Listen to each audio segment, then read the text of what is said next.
Mga boss, magandang araw. May customer tayong dumayo. Rest din namin ngayon, Lunes. Ang inabil ni Sir ay 180cc. Ayan si Busing, naka-carb na siya. Ayan si Idol, shout out. Ayan, nakikiusap si Idol. Baka pwedeng magawa kahit Lunes. Ngayon lang din ang rest din ni Idol. Rest din namin, parehas. Eh di umukay na kami mga boss kasi siyempre bakante din namang araw, mahirap din naman nga umabsent sa trabaho at yun lang din ang ating hanap buhay. Ayan, unukihan ko na kayo sir. Ayan, sa mga nakikiusap sa Lunes, pwede naman boss. Pero pagkakaya namang hindi Lunes, rest day din namin mga boss, papahinga din. Tapos, ang inabil ni boss, anong inabil mo boss? Yung halagang 5.8. Ayan. Yung 5.8 namin mga bossing, ito yung gagamitin na black. Option man steel bore.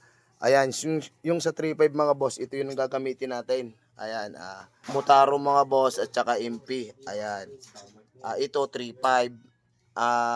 180cc ka na, may black ka na. Kaya, tsaka sa mga nagtatanong sa akin, boss, ano bang ginagamit mong black? Ayan mga boss, hindi ko tinatago. Sinasabi ko sa inyo ang totoo. Ayan, Mutaro mga boss.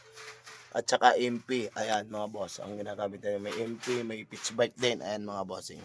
Sa pitch bike namin standard lang dito. Ayan, MP lang available naman 68. At saka yan MP at saka ring Mutaro. Tapos option 1 mga boss, meron din tayo. Ayan sir, may 5 piraso pa. Wala akong chrome bore ngayon, panay steel bore lang. Ayan. 5.8 mga boss, meron ka na nito.